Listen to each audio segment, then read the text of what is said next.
Hey folks, welcome back to the month of Metabolic Stability.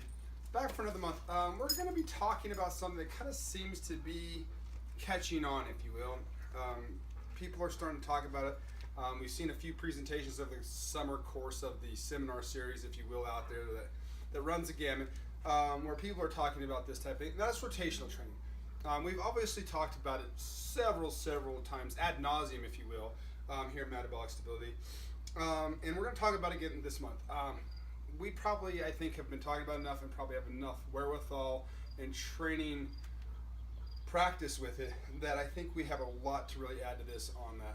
There's a lot of people that are mistakenly talking about rotation in areas that really aren't that. And so what we're going to do in my piece today, at least, is we're going to talk about contrasting.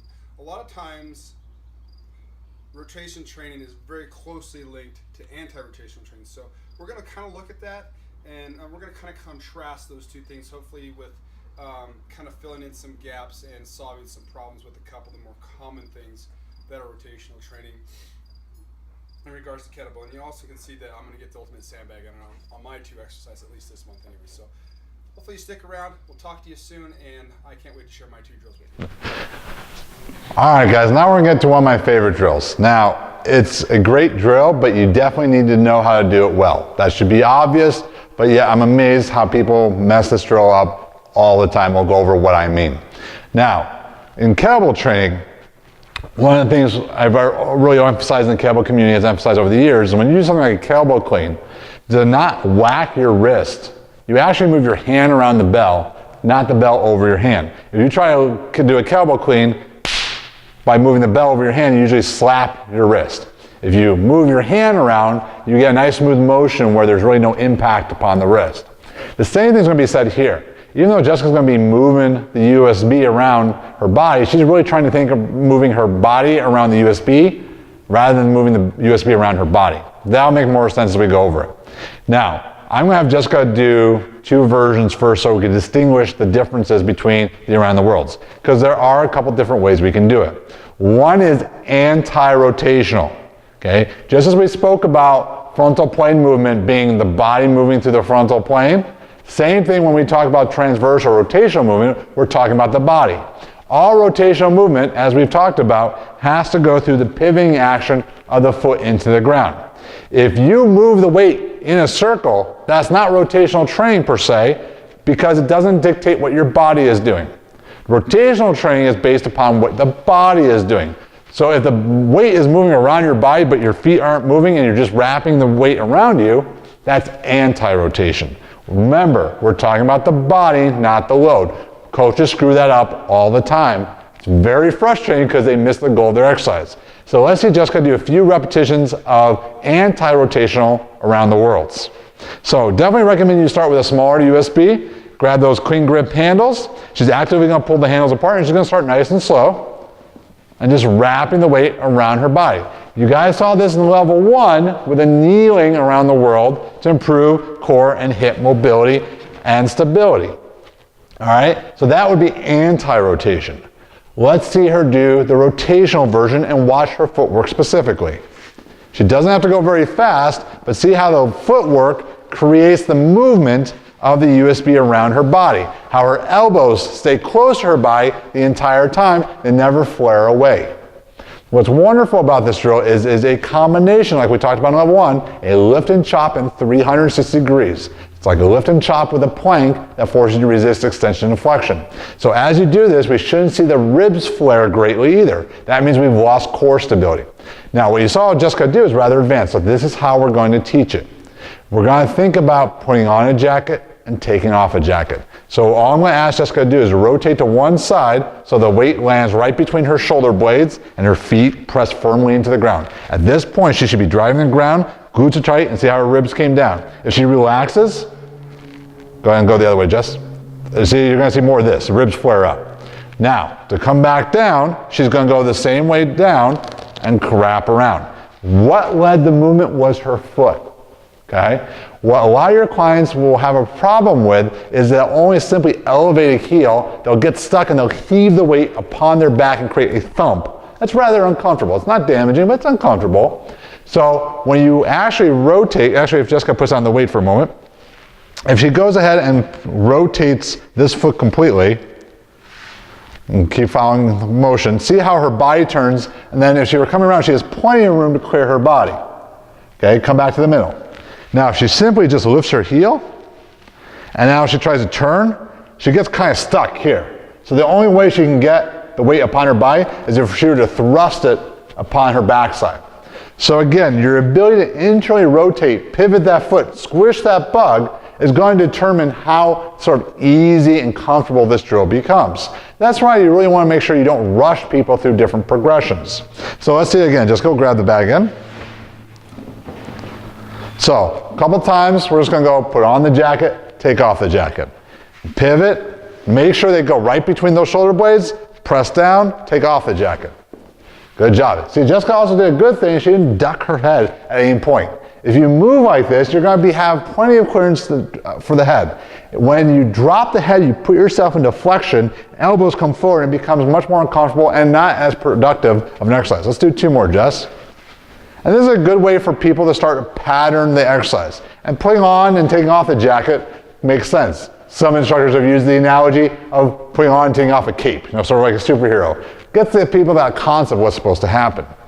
Once she has that motion down, then what we're going to do is have her put on the jacket and she's going to take it off on the opposing side. Now watch what happens to the opposing foot. See how she switched feet. Let's do it again, Jess.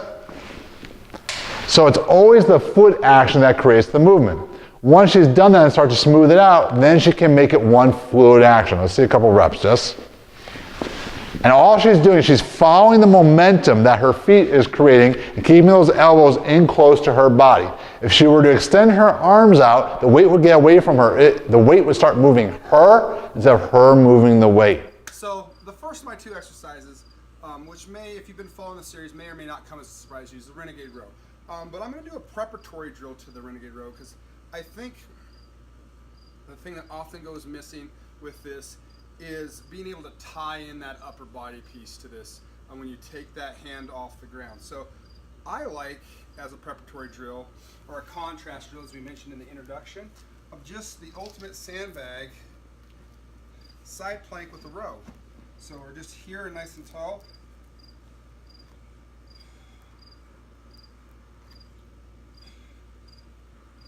And what that does, and what the intent of doing this is when we get into this top end position, right, it gets me into that.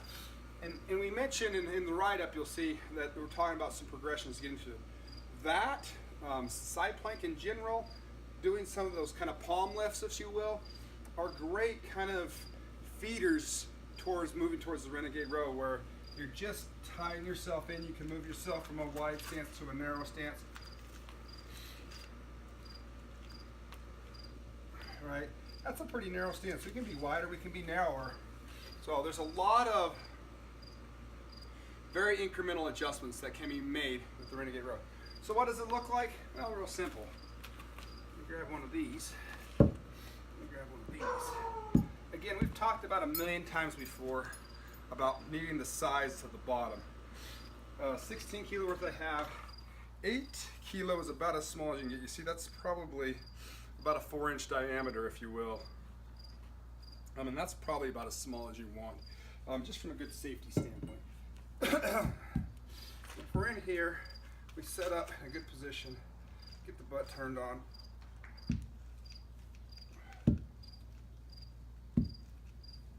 Right? My feet were about maybe 2 feet 18 inches there. There's no problem, no reason why you couldn't measure out, tape and tick mark, and have that in your gym on your black rubber floor. Tick mark that out and use that as an incremental progression, and never ever ever change your dumbbell size. So there you go. We've got the ultimate sandbag side plank with row. I think that's great for turning on the upper body and really getting things dialed in. A really nice progression leading to then the classic Renegade Row. It's not a upper body rowing thing where it turns into this kind of punchiness thing. It's an actual row where you're stable and you row that thing off. So let's start with that.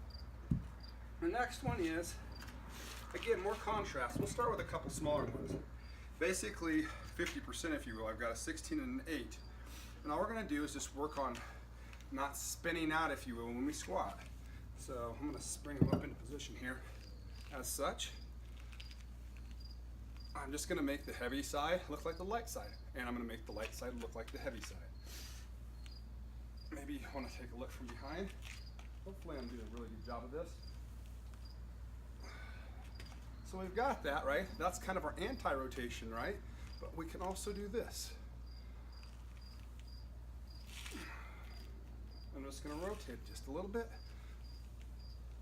Using the principles of the footwork, turning on my trail side glute, and really squishing in off the ball of the foot. I'm going to take a look from the back side.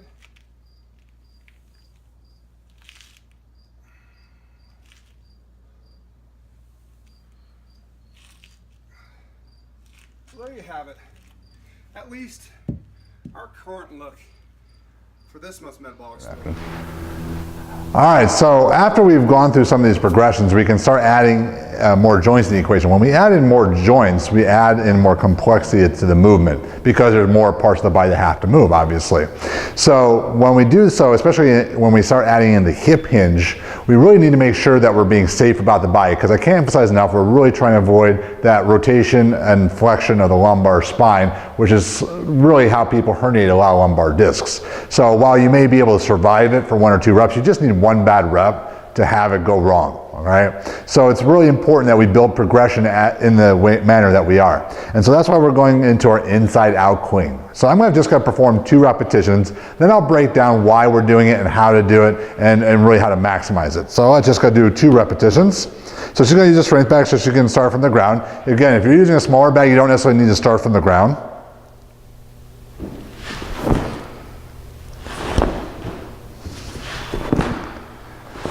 Nice. Okay, so you made that again look very easy. Well, what happened for a lot of people, they get in that ready clean position, they're like, where am I moving from? How do I move? Okay, let's go over what is happening. So as she starts to pull, she begins that pivot and catches into that same position as if she were to go into a rotational press. Obviously, we're going front loaded right off the bat because we're not challenging her ability for movement accuracy right off the bat. All right, what we're doing is trying to see, we're starting her in the safe position, which is in her bilateral stance. Then as she develops the most amount of force, her trunk is going to be tall, so we're not getting that flexion and rotation we just talked about. So when she's absorbing that weight, she should be in a nice strong position. Now, we've talked about time and time again how we absorb more force coming down than we do when we produce force coming up. So instead of catching the weight in that rotational position right now, when we're still building progression, we're going to actually catch the load in our stronger bilateral position. So what we have basically is an explosive lift and a dynamic chop where we break eccentrically. So again, let me go over. She's kept everything nice and packed, creases her elbows are forward just like we talked about in level 1. As she begins to pull, she begins to pivot very hard. Elbows have to come high, and she scoops underneath and will press to that opposing leg just like we were doing that rotational press. So let's see it again.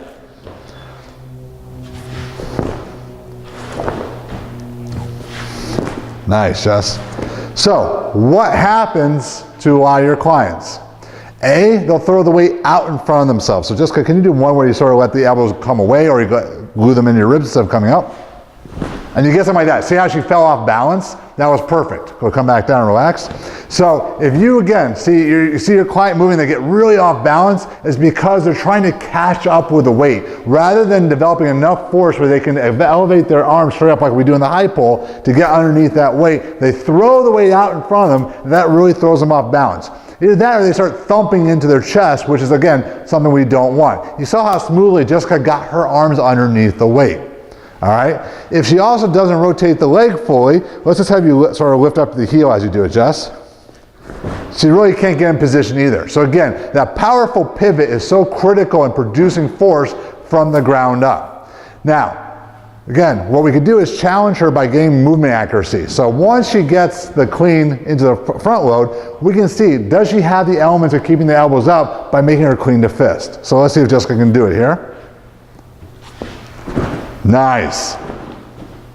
And again, she's working on dropping that heel down as she comes. Nice. It looks very rhythmic. It looks easy, right? Now let's go over a couple things though. If she weren't getting her elbows up, she wouldn't be able to get her fists underneath the load. So again, before we add more load to this drill, which we could definitely do, we definitely can add more load to have that power and strength component, we want to make sure the movement is clean. And the way we can make sure the movement is clean is, can she get upon her fists? If she can get upon her fist, then we can look at elements of getting the fist and then combining it actually into a press. So what we're going to do in a moment is I'm going to have her do an inside out clean, and then she's going to transition into a rotational press.